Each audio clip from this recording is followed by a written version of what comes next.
धुरंधर picture पाहण्यासाठी आम्ही कुठे आलोय ते बघा. अरे मला येतच नाही तर काय करायचं.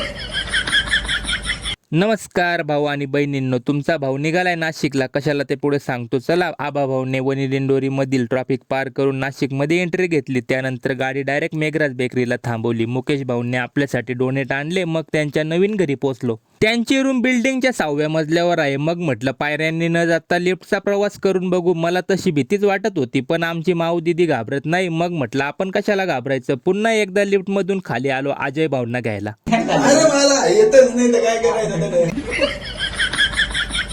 मग आम्हा सर्व मित्रांची मैफिल जमली. आता तर पार्टी झालीच पाहिजे. गरमागरम चहा आला, त्यासोबत डोनेट, मस्तपैकी नाश्ता पण करून घेतला. त्यानंतर गाडी वळून माऊ दिदीला तिच्या आजीकडे सोडून तिला बाय करून आम्ही पोहोचलो सिटी सेंटर मॉल मधील PVR ला पिक्चर बघण्यासाठी. आपलं तिकीट 2 नंबरच्या स्क्रीनला बुकिंग झालेलं होतं. मग काय थिएटर मध्ये एंट्री घेतली, तेवढ्यात पिक्चर पण सुरू झाला ना भाऊ. बऱ्याच दिवसापासून हा पिक्चर बघण्याची इच्छा होती, पण आज ती पूर्ण झालीच. आणि पिक्चर पण खूप छान होता मंडळी. तुम्ही पण हा पिक्चर बघितलाय का? कमेंट करून नक्की सांगा. चला मग एक लाईक करून आपल्या आयडीला फॉलो करून घ्या. भेटूया पुढच्या व्लॉग मध्ये.